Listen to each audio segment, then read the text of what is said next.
Pouvez-vous croire qu'une fille puisse haïr sa propre mère au point de l'humilier publiquement lors d'une fête de famille?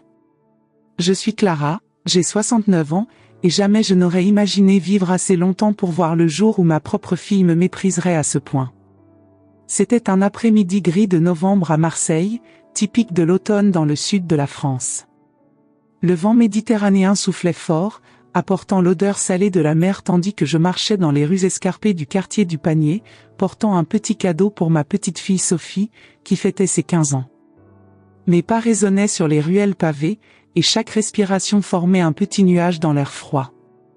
J'avais choisi avec tant de soin un collier délicat dans une bijouterie du Vieux-Port, c'était tout ce que ma modeste retraite permettait, mais il venait du cœur. En arrivant chez ma fille Margot, dans l'élégant 8e arrondissement près de la Corniche Kennedy, j'ai immédiatement ressenti le contraste. La résidence moderne, avec vue sur la Méditerranée et ses grandes baies vitrées, contrastait brutalement avec mon petit appartement dans le quartier populaire de la Belle de Mai. Margot, à 45 ans, avait épousé un avocat prospère et construit une vie que je n'aurais jamais pu lui offrir.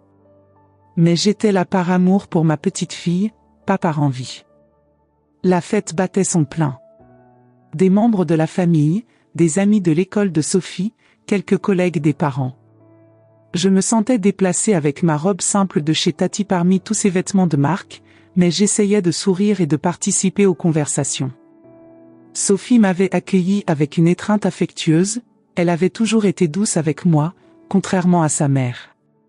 C'est alors que j'ai vu Margot dans le coin du salon, manipulant son téléphone portable avec ce sourire malicieux que je connaissais depuis qu'elle était petite. Un sourire qui précédait toujours quelques méchantes farces. Elle prenait des photos, postait des stories sur Instagram, riait avec ses amis. Soudain, j'ai vu qu'elle pointait le téléphone dans ma direction, faisait une grimace de dégoût et commençait à taper quelque chose. Mon cœur s'est glacé quand Sophie, qui était à mes côtés, a soupiré profondément et a dit doucement « Mamie Clara, s'il te plaît, ne regarde pas l'Instagram de maman maintenant. » Mais c'était trop tard.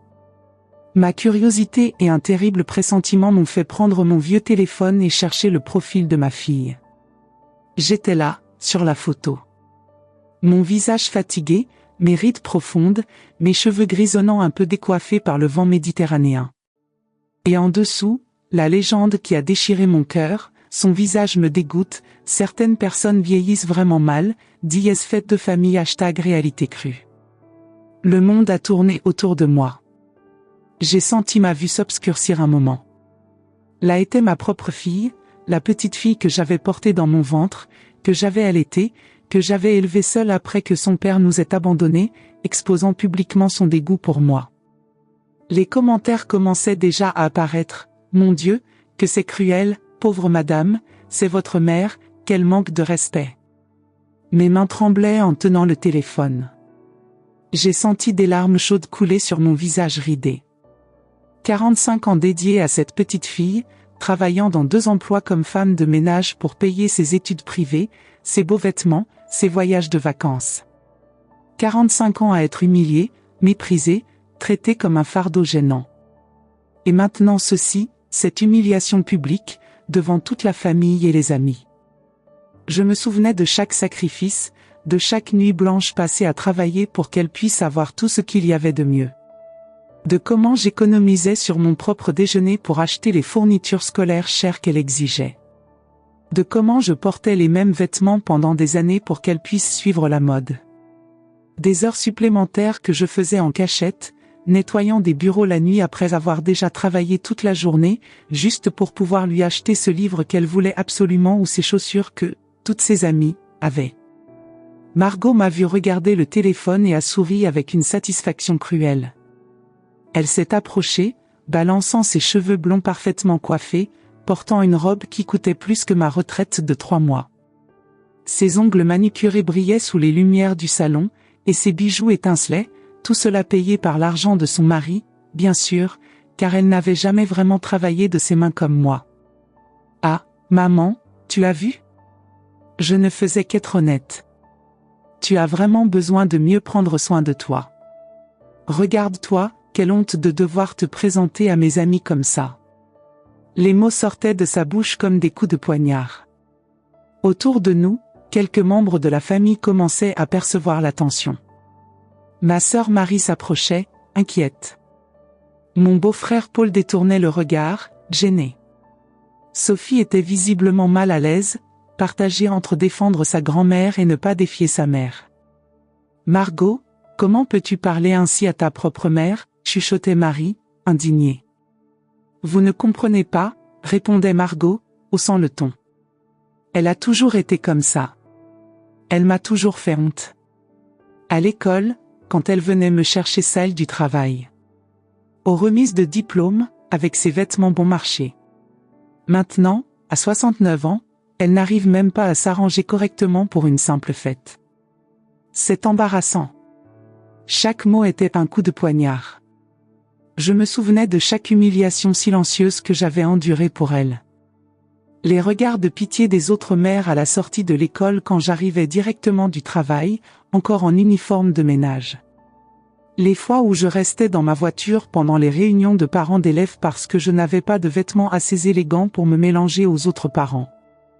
Les anniversaires d'enfants riches où je déposais Margot et repartais aussitôt, sachant que ma présence la gênerait.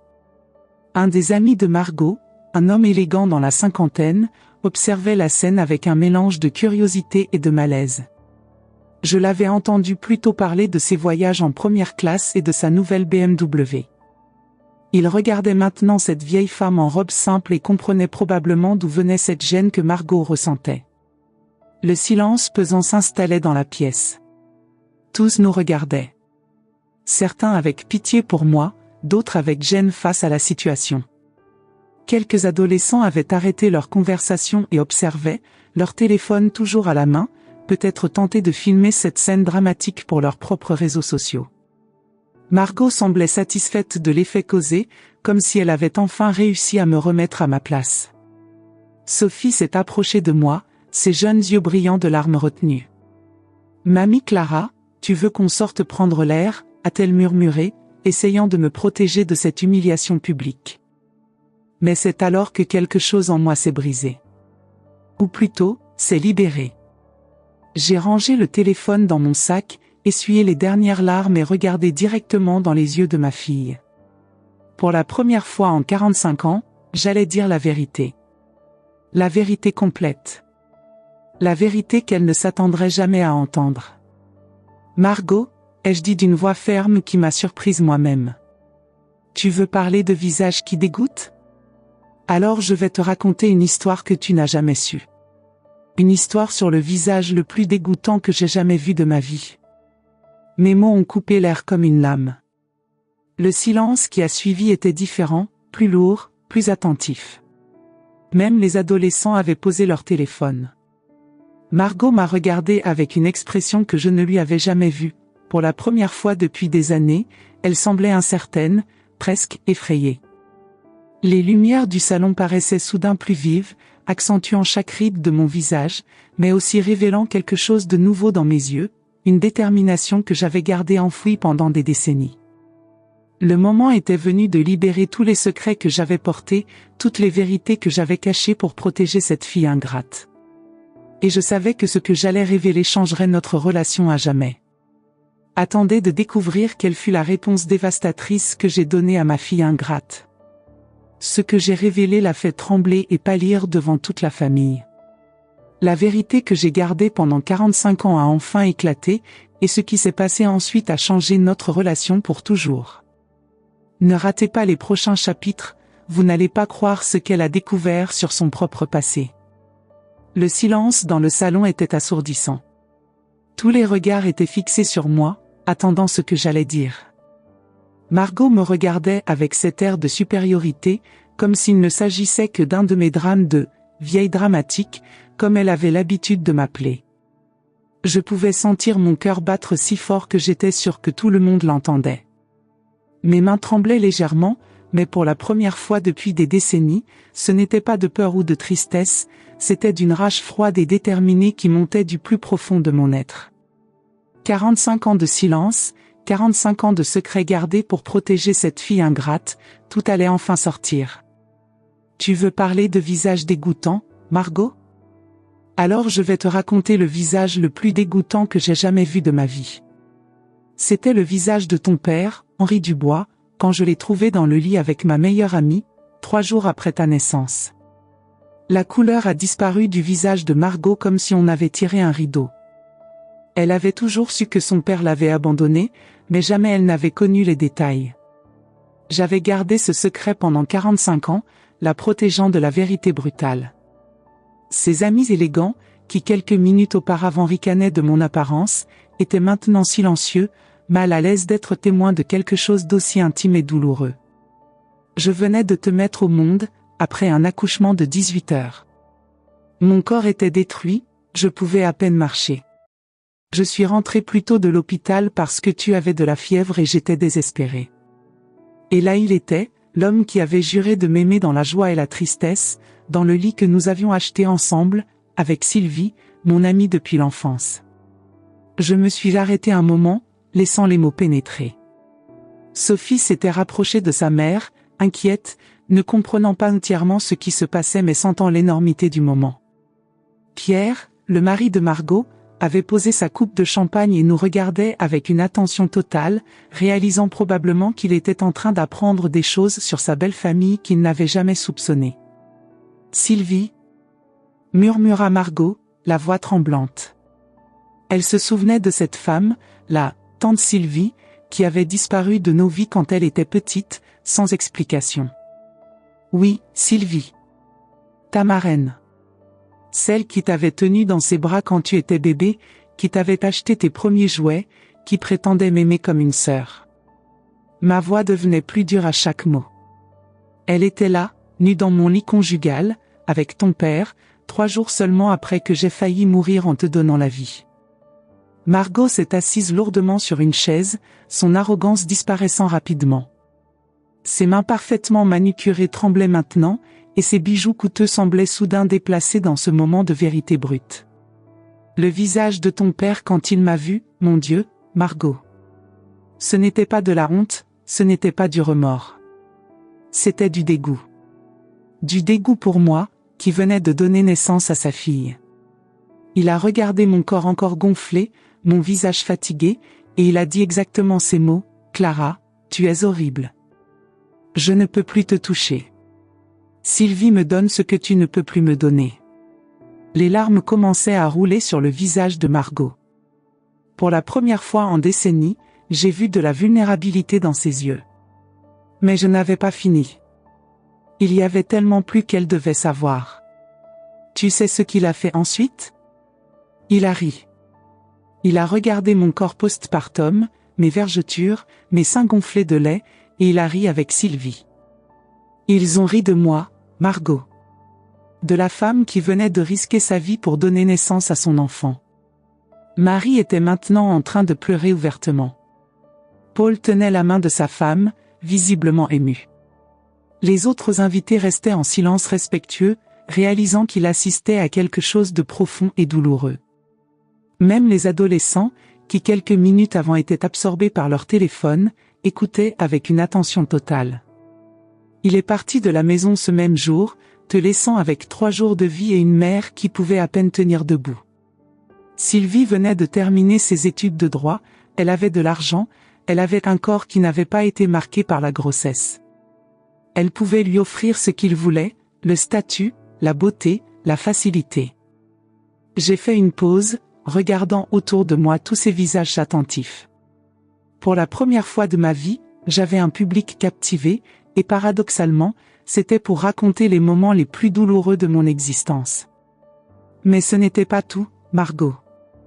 Après qu'il soit parti, j'ai reçu la visite de Sylvie le lendemain. Tu étais dans mes bras, tu pleurais de faim, et moi j'étais là, épuisée, encore saignante de l'accouchement. Elle est entrée dans notre petit appartement comme si de rien n'était. Margot me regardait maintenant avec des yeux écarquillés, comme si elle découvrait une autre personne en moi. Elle portait une robe rouge, je m'en souviens parfaitement. Rouge comme le sang que j'avais perdu en te donnant la vie. Elle s'est assise sur le canapé où tu dormais parfois, et elle m'a dit, avec un sourire cruel, « Clara, tu dois comprendre qu'Henri a besoin d'une vraie femme maintenant. Regarde-toi. Tu es devenue repoussante. Comment peux-tu espérer garder un homme dans cet état? Le silence était maintenant total. Même les bruits de la circulation de Marseille semblaient s'être tus. Sophie tenait maintenant la main de sa mère, qui tremblait de plus en plus. J'étais là, tenant ma fille de 4 jours dans mes bras, écoutant ma meilleure amie me dire que j'étais repoussante parce que mon corps portait les marques d'avoir donné la vie. Et tu sais ce qu'elle a fait ensuite? Elle t'a regardé, toi, ce petit bébé innocent, et elle a dit, au moins, espérons qu'elle héritera de la beauté de son père et pas de ça. Margot a gémi comme si elle avait reçu un coup physique. Les mots de Sylvie, prononcés il y a 45 ans, résonnaient maintenant dans cette pièce élégante, révélant l'ironie cruelle du destin. Alors j'ai pris une décision, Margot. J'ai décidé que tu ne connaîtrais jamais cette cruauté. Que tu ne saurais jamais à quel point ton père et sa nouvelle femme t'avaient rejeté avant même de te connaître. J'ai décidé de porter seul ce fardeau pour que tu puisses grandir sans cette blessure. J'ai marché vers la fenêtre, regardant la mer Méditerranée qui scintillait au loin, la même mer que je regardais de mon petit appartement quand j'étais jeune mère célibataire. Après leur départ, tu sais ce que j'ai fait? Je me suis regardée dans le miroir. J'ai vu mon visage gonflé, mes cheveux défaits, les cernes profondes. Et tu sais ce que j'ai pensé? J'ai pensé qu'ils avaient peut-être raison. Que j'étais peut-être vraiment repoussante. J'ai tourné le dos à la fenêtre pour faire face à ma fille. Mais alors tu as commencé à pleurer dans le berceau. Et quand je t'ai prise dans mes bras, quand j'ai vu tes petits yeux bleus me regarder avec tant de besoin, tant de confiance, j'ai compris. Peu importait à quoi je ressemblais. Peu importait si j'étais belle ou laide. J'étais ta mère. C'était ma responsabilité de t'aimer, de te protéger, de te donner le meilleur que je pouvais, indépendamment de ce que cela me coûtait. Margot sanglotait maintenant, couvrant son visage de ses mains. Ses amis élégants regardaient leurs chaussures, mal à l'aise d'être témoins de cette révélation familiale si intime. Alors j'ai travaillé, Margot. J'ai travaillé comme jamais je n'avais imaginé qu'il était possible. 2, parfois 3 ménages par jour. Je nettoyais des bureaux la nuit, des maisons le matin, des magasins l'après-midi. Mes mains sont devenues rugueuses, mon dos a commencé à me faire mal, mes pieds gonflaient tellement que j'arrivais à peine à enlever mes chaussures. Maman, a-t-elle murmuré, la voix étranglée. Je n'avais pas le temps de m'arranger, Margot. Je n'avais pas d'argent pour le coiffeur, pour de beaux vêtements, pour des crèmes anti-rides. Chaque centime que je gagnais était pour toi. Pour tes vêtements, ton école privée, tes livres, tes cours de piano que tu voulais tant. Je me suis agenouillée devant elle, tenant ses mains pour la première fois en années. Ses mains douces et soignées contrastaient cruellement avec les miennes, rugueuses et marquées par des décennies de travail dur. Tu te plains de mon visage? Ces rides ont été creusées par les inquiétudes pour toi. Inquiétude quand tu tombais malade et que je n'avais pas d'argent pour un médecin privé. Inquiétude quand tu pleurais parce que tu voulais les mêmes baskets que tes amis riches. Inquiétude quand tu avais de mauvaises notes à l'école et que je passais les nuits blanches à t'aider avec tes devoirs après avoir travaillé 12 heures. Le silence dans la pièce était total. Même les enfants avaient arrêté de jouer. On n'entendait que les sanglots étouffés de Margot et le bruit lointain des vagues de la Méditerranée. Mes cheveux ont blanchi tôt, pas à cause de l'âge, mais à cause du stress. Le stress d'élever une fille seule, de ne jamais réussir à donner tout ce qu'elle voulait, de voir que, malgré tous mes sacrifices, elle avait honte de moi. Pierre s'est approché, mettant une main protectrice sur l'épaule de sa femme. Pour la première fois depuis que je le connaissais, il me regardait avec un respect profond. « Clara » a-t-il dit doucement, je ne savais pas, Margot ne m'avait jamais dit. Bien sûr qu'elle ne savait pas, ai-je répondu, mes yeux toujours fixés sur ma fille. Comment aurait-elle pu savoir? J'ai tout fait pour qu'elle ne se sente jamais coupable. Je ne voulais pas qu'elle porte le poids de mes sacrifices. Je voulais qu'elle soit heureuse, confiante, qu'elle ait tout ce que je n'avais jamais pu avoir. Margot a levé les yeux vers moi, et j'ai vu dans son regard quelque chose que je n'y avais pas vu depuis son enfance, de l'amour pur, sans condition, sans jugement. Mais regarde le résultat, Margot. En essayant de te protéger de la vérité, j'ai créé une fille qui ne sait pas reconnaître les sacrifices, qui ne ressent pas de gratitude, qui a honte de sa propre mère. Une fille qui poste sur les réseaux sociaux que le visage de sa mère la dégoûte. Les mots étaient durs, mais nécessaires. Il était temps qu'elle comprenne, qu'elle sache vraiment qui j'étais et ce que j'avais fait pour elle. Et maintenant, Margot, je vais te dire une dernière chose sur ce visage qui te dégoûte tant. J'ai fait une pause, sachant que ce que j'allais révéler allait changer notre relation pour toujours. Margot tremblait maintenant, non pas de colère, mais de choc et de remords. Je continuais, parce qu'il était temps qu'elle sache tout. Chaque détail. Chaque sacrifice. Chaque moment où j'avais choisi son bonheur au détriment du mien. Le salon, avec ses meubles coûteux et ses œuvres d'art soigneusement choisies, semblait maintenant témoin silencieux d'une vérité qui n'avait jamais été prononcée entre ses murs. Les invités, qui étaient venus pour célébrer l'anniversaire de Sophie, se trouvaient maintenant au cœur d'un drame familial qui dévoilait des décennies de douleurs cachées. Tu te souviens quand tu as eu 16 ans et que tu voulais cette robe bleue de la vitrine des Galeries Lafayette? Elle coûtait 300 €, plus que ce que je gagnais en une semaine. Tu as pleuré, fait des caprices, dit que toutes tes amies auraient de belles robes à la fête et que tu serais la seule mal habillée. Margot a hoché la tête lentement, les larmes coulant toujours. Je pouvais voir dans ses yeux qu'elle commençait à se souvenir de ces moments différemment, à les voir à travers mes yeux pour la première fois. J'ai travaillé 3 semaines supplémentaires. Des ménages le dimanche, du nettoyage de vitres dans des immeubles, quelque chose qui me terrifiait. Je suis rentrée à la maison avec les mains coupées par les vitres, le dos détruit par tant d'efforts. Mais j'ai acheté la robe. Je ne savais pas, a-t-elle murmuré, sa voix à peine audible. Bien sûr que tu ne savais pas. Et sais-tu pourquoi? Parce que je ne voulais pas que tu te sentes coupable. Je ne voulais pas que tu portes le poids de mes sacrifices. Je voulais que tu sois heureuse, confiante, que tu aies tout ce que je n'avais jamais pu avoir.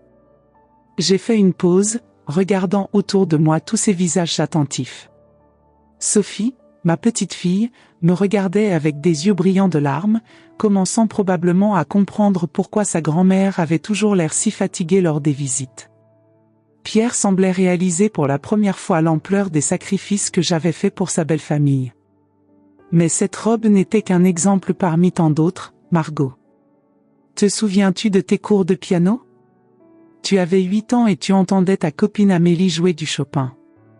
Tu es rentrée à la maison en pleurant, disant que tu voulais aussi apprendre. Les cours coûtaient 80 € par mois, presque le quart de ma maigre paie d'alors. Margot s'est couverte le visage de ses mains, réalisant probablement pour la première fois le coût réel de son enfance privilégiée. J'ai pris un 3e travail, Margot. Après mes ménages de jour et de soir, je faisais du repassage pour les voisins. Mes doigts se brûlaient sur le fer chaud, mes yeux se fermaient de fatigue, mais je t'entendais jouer dans la pièce à côté et cela en valait la peine. Chaque note que tu jouais était comme un baume sur mes blessures.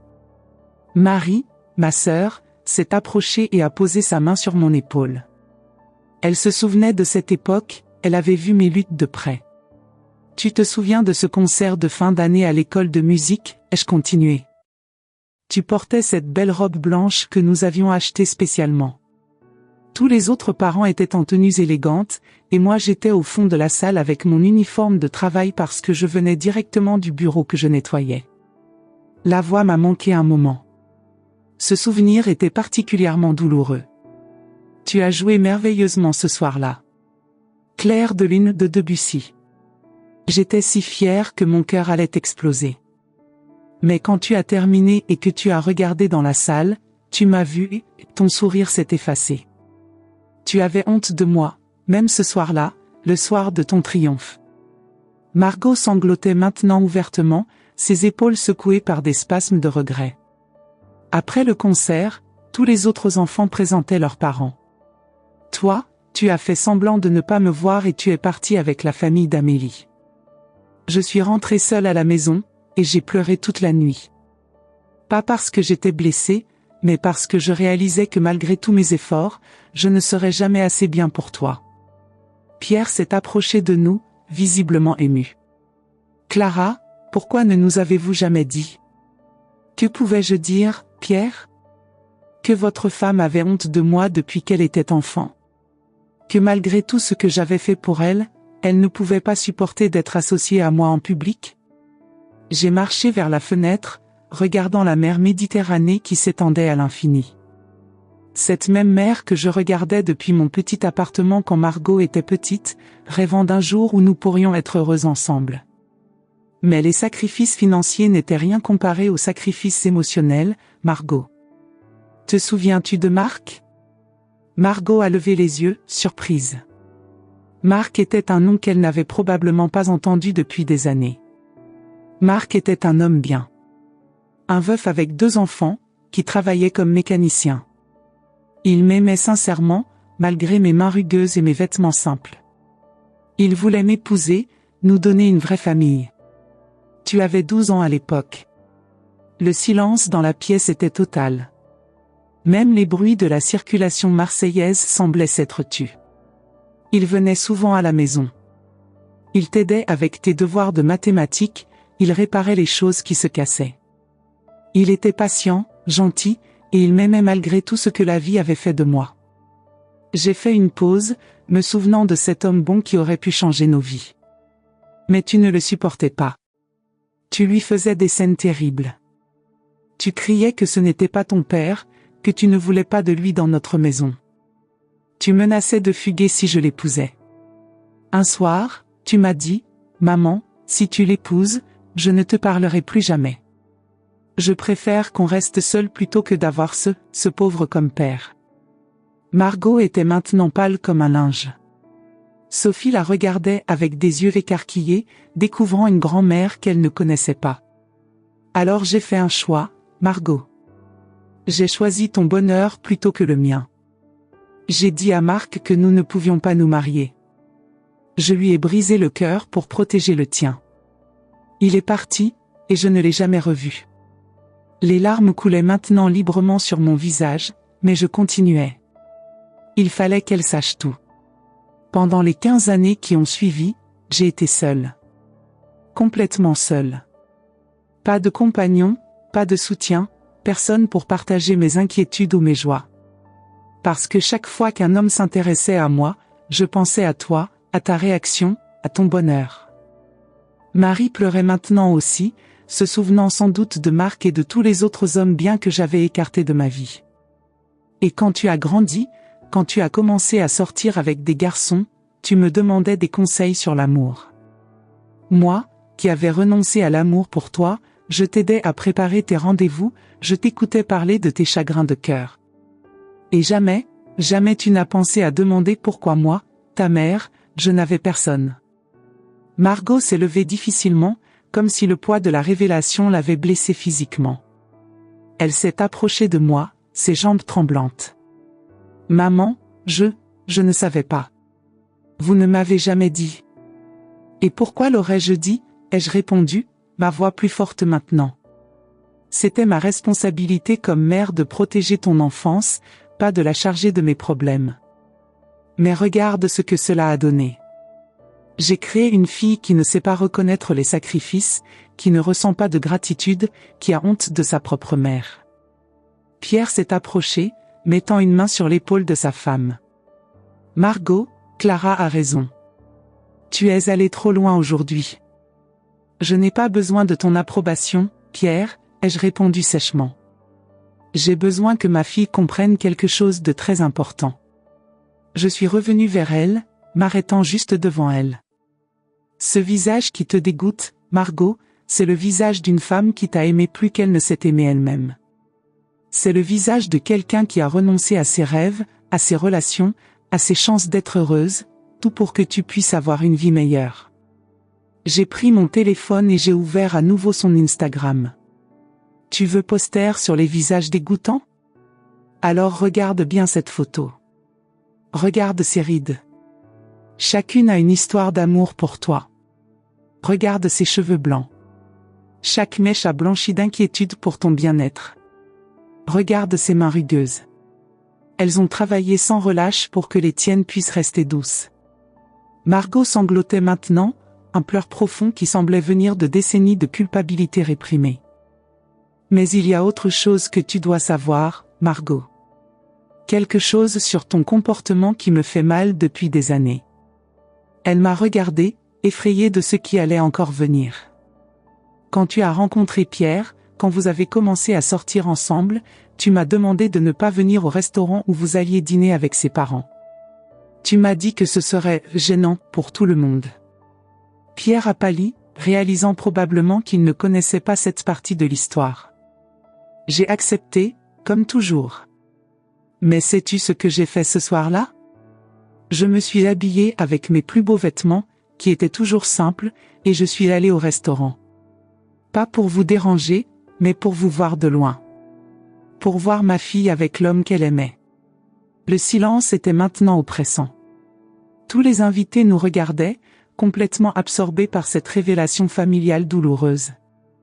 Je me suis assise à une table dans le coin, j'ai commandé juste un café, c'était tout ce que je pouvais me permettre dans cet endroit élégant, et je vous ai observé. Tu étais si belle, si heureuse. Pierre et ses parents vous écoutaient rire, et j'étais si fière de toi. Maman, a murmuré Margot, horrifiée. Mais alors tu m'as vu. Nos regards se sont croisés, et j'ai vu quelque chose dans tes yeux que je n'oublierai jamais. Ce n'était pas de la surprise, ce n'était pas de la joie de me voir. C'était de la panique. De la peur que je vienne vous parler, que je gâche ta soirée parfaite. J'ai fait une pause, laissant cette image pénétrer dans l'esprit de tous ceux qui nous écoutaient. Tu as dit quelque chose à Pierre, et il a regardé dans ma direction. J'ai vu dans ses yeux qu'il ne savait pas qui j'étais. Tu ne lui avais même pas montré de photo de moi. Ta propre mère était une inconnue pour l'homme que tu voulais épouser. Pierre regardait maintenant sa femme avec une expression que je n'avais jamais vue, un mélange de déception et de tristesse.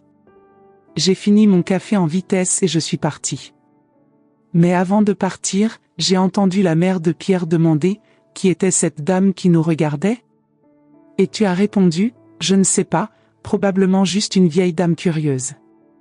Margot s'est effondrée sur le sol, pleurant de manière incontrôlable.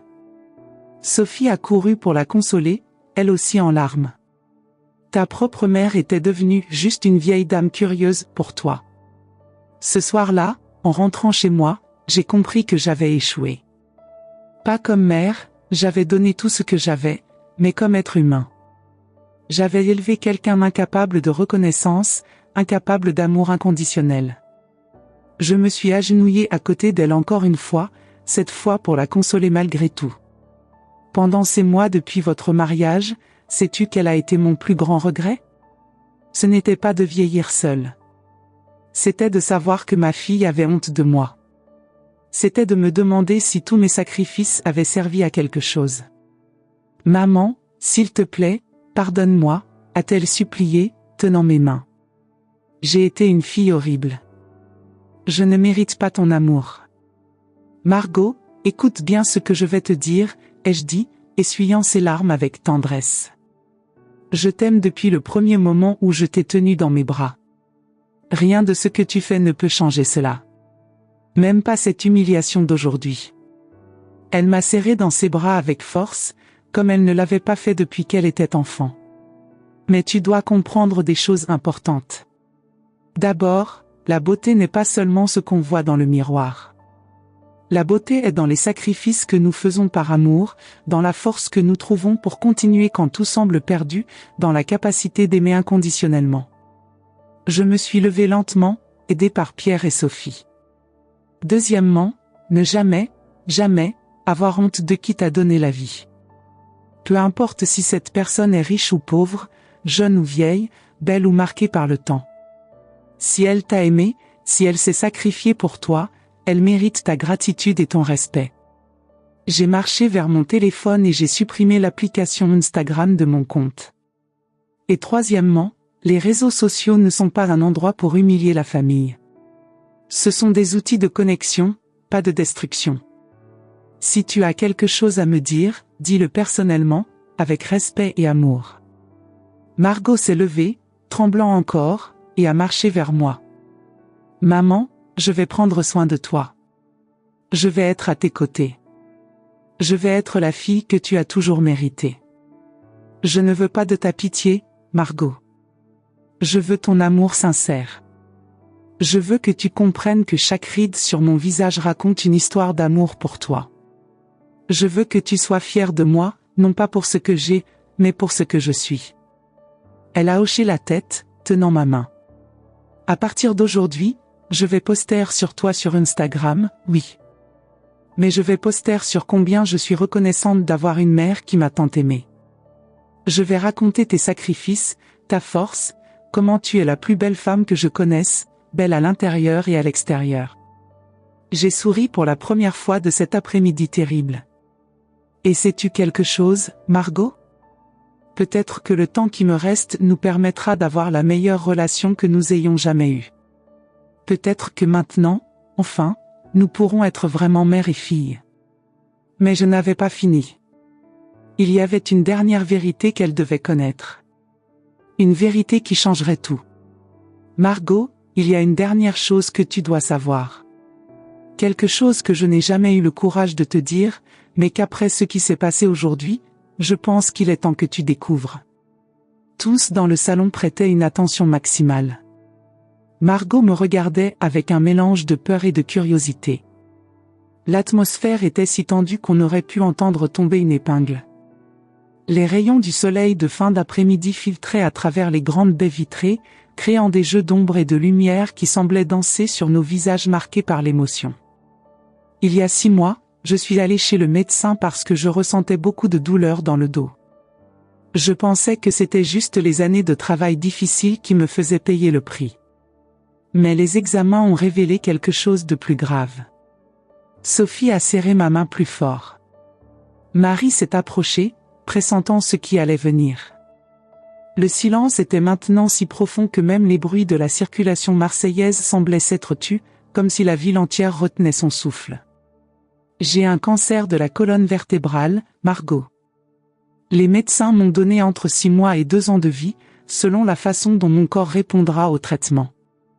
Le silence qui a suivi était sépulcral. Margot a pâli complètement, ses jambes ont lâché et elle a dû s'appuyer contre le mur. Ses mains parfaitement manucurées tremblaient maintenant de manière incontrôlable, et ses bijoux coûteux semblaient soudain dérisoires face à cette nouvelle terrible. « Non » a-t-elle murmuré.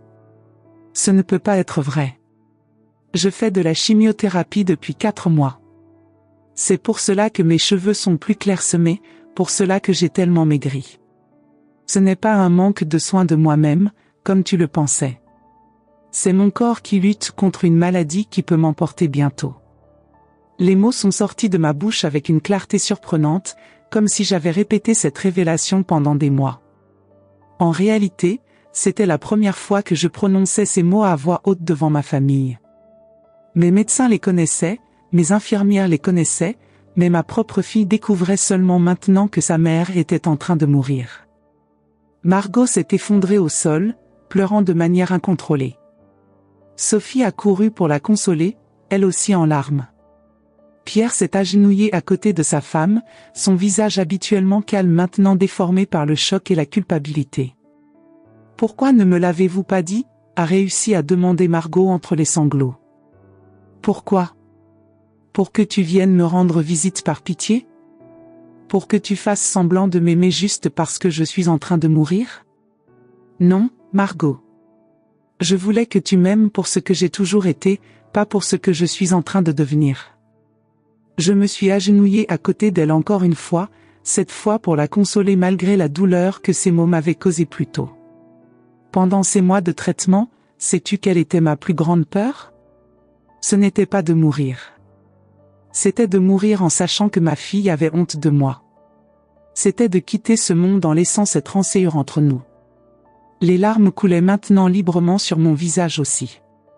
Après des mois de chimiothérapie, de nausées, de douleurs, de nuits blanches à me demander si je verrais le prochain printemps, j'avais enfin dit la vérité à ma fille.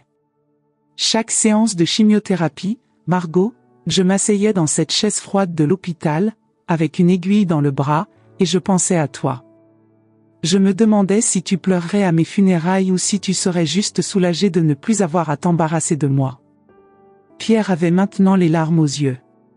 Cet homme, qui avait toujours été poli mais distant avec moi, semblait réaliser pour la première fois l'ampleur de ce que sa belle-mère avait enduré en silence.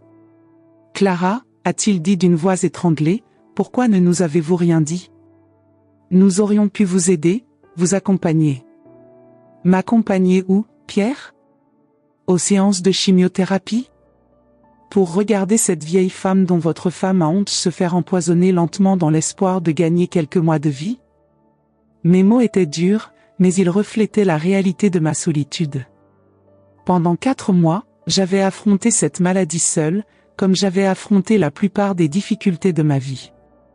Vous savez ce qui était le plus difficile ? Ce n'était pas les nausées, ce n'était pas la fatigue, ce n'était pas même les douleurs. C'était de m'asseoir dans cette salle d'attente et de voir toutes ces autres personnes malades accompagnées de leurs familles, de leurs enfants qui tenaient leurs mains, qui leur apportaient des fleurs, qui leur murmuriaient des mots d'encouragement. Margot sanglotait maintenant si fort que tout son corps tremblait. Sophie, ma petite fille chérie, pleurait aussi, réalisant probablement que sa grand-mère bien-aimée pourrait bientôt disparaître. Et moi, j'étais seule. Toujours seule. Avec mon petit sac contenant un livre et une bouteille d'eau, regardant les autres familles et me demandant ce que j'avais fait de mal pour mériter cette solitude. Marie, ma sœur, s'est approchée et m'a prise dans ses bras. « Clara, pourquoi ne m'as-tu rien dit ? J'aurais été là. Parce que tu as ta propre famille, Marie. Tes propres problèmes. Je ne voulais être un fardeau pour personne. C'était ma nature profonde, protéger les autres, même au détriment de mon propre bien-être. Même face à la mort, mon premier instinct était de porter seul le poids de ma souffrance. Mais il y avait quelque chose de pire que la solitude, Margot. Il y avait cette pensée qui me hantait pendant chaque traitement, et si je mourais sans que tu saches à quel point je t'aimais ? Et si mes derniers mots avec toi étaient une dispute ? Et si tu gardais seulement le souvenir d'une mère qui t'embarrassait ? J'ai regardé autour de moi, voyant tous ces visages bouleversés. Les amis élégants de Margot, qui quelques heures plus tôt ricanaient peut-être de mon apparence, me regardaient maintenant avec respect et compassion. Il y a 3 semaines, j'ai eu une crise particulièrement forte. Les douleurs étaient insupportables, et j'ai dû appeler une ambulance. J'étais seule dans cet appartement, me tordant de douleur, et la seule chose à laquelle je pensais, c'était, si je meurs maintenant, Margot ne saura jamais que son dernier message sur Instagram a été comme un coup de poignard dans mon cœur. Margot a levé les yeux vers moi, horrifiée. Aux urgences, quand l'infirmière m'a demandé qui elle devait contacter, j'ai donné ton numéro.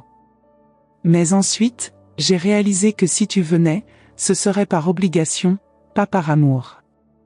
Alors j'ai dit que ce n'était pas nécessaire, que je n'avais personne. Maman, a-t-elle murmuré, sa voix brisée par l'émotion. Cette nuit-là, seule dans ce lit d'hôpital, connectée à des machines qui bipaient dans le noir, j'ai pris une décision. Si je survivais à cette crise, si j'avais encore un peu de temps, je te dirais la vérité. Toute la vérité. Peu importe les conséquences. Je me suis levée difficilement, mes articulations douloureuses me rappelant que le temps pressait. Et puis aujourd'hui, quand j'ai vu cette publication, quand j'ai lu que mon visage te dégoûtait, j'ai su que le moment était venu. Pas seulement de te dire que j'étais malade, mais de te dire tout ce que j'avais gardé secret pour te protéger. Pierre s'est levé aussi et s'est approché de moi. Pour la première fois depuis que je le connaissais, il m'a regardé vraiment, pas comme la belle-mère embarrassante, mais comme une femme qui avait souffert et aimé en silence. Clara, je vous demande pardon. Pardon de ne pas avoir su voir qui vous étiez vraiment. Pardon d'avoir laissé Margot vous traiter comme elle l'a fait. Tu n'as rien à te reprocher, Pierre. Tu n'es responsable ni de mes erreurs en tant que mère, ni des choix de ta femme. Margot s'est relevée lentement, s'approchant de moi avec des pas hésitants. Maman, s'il te plaît, pardonne-moi. Je vais prendre soin de toi. Je vais t'accompagner à tous tes rendez-vous médicaux. Je vais être la fille que tu as toujours méritée. Je ne veux pas de ta pitié, Margot. Je veux ton amour sincère. Je veux que tu comprennes que chaque ride sur mon visage raconte une histoire d'amour pour toi. Je veux que tu sois fière de moi, non pas pour ce que j'ai, mais pour ce que je suis. Elle a hoché la tête, tenant ma main avec une douceur que je n'avais pas ressentie depuis des années. À partir d'aujourd'hui, je vais poster sur toi sur Instagram, oui. Mais je vais poster sur combien je suis reconnaissante d'avoir une mère qui m'a tant aimée. Je vais raconter tes sacrifices, ta force, comment tu es la plus belle femme que je connaisse, belle à l'intérieur et à l'extérieur. J'ai souri pour la première fois de cet après-midi terrible. Et sais-tu quelque chose, Margot? Peut-être que ces mois qui me restent seront les meilleurs de notre relation. Peut-être que maintenant, enfin, nous pourrons être vraiment mère et fille. Sophie s'est jointe à nous, formant un cercle de 3 générations de femmes. Marie nous a rejointes, ainsi que Pierre. Même quelques-uns des autres invités se sont approchés, visiblement émus par toute cette histoire. Je t'aime, maman, a dit Margot, et pour la première fois en décennies, j'ai senti qu'elle disait vraiment la vérité. Moi aussi je t'aime, ma fille. Je t'ai toujours aimé, même quand tu ne pouvais pas le voir. Ce soir-là, après que tous soient partis, Margot a insisté pour que je reste dormir chez elle. Pour la première fois en années, nous avons eu une conversation longue et honnête. Elle m'a parlé de ses insécurités, de comment elle s'était toujours sentie sous pression d'être parfaite, de comment l'abandon de son père l'avait marquée plus que nous ne l'imaginions. Et j'ai finalement compris que, d'une certaine façon, nous avions toutes les deux été victimes du même homme cruel qui nous avait abandonnés. Moi, pour avoir dû porter seul le poids de l'éducation. Elle, pour avoir grandi sans référence paternelle et avec une mère toujours fatiguée et préoccupée. 6 mois après, alors que j'écris cette histoire, je peux dire que ces ont été les meilleurs mois de ma vie. Margot a été une fille présente, affectueuse, attentionnée. Elle m'accompagne à tous les rendez-vous médicaux, elle m'aide avec les tâches ménagères, et plus important, elle me voit. Elle me voit vraiment. Le cancer est toujours là, mais les médecins ont été surpris par mon amélioration. Ils disent que l'état émotionnel influence beaucoup le traitement, et je le crois. Retrouver l'amour de ma fille m'a donné des forces que je ne savais même pas avoir encore. Sophie a été notre lien, notre pont. Elle nous a aidés à reconstruire cette relation qui semblait perdue. Et Pierre a été un gendre merveilleux, me traitant avec affection et respect. Parfois, quand je me regarde dans le miroir, je vois encore les rides, les cheveux blancs, les marques du temps. Mais maintenant je vois aussi quelque chose de différent, je vois une femme qui a aimé, qui s'est battue, qui n'a jamais abandonné. Je vois de la beauté là où avant je ne voyais que de la fatigue. Et Margot?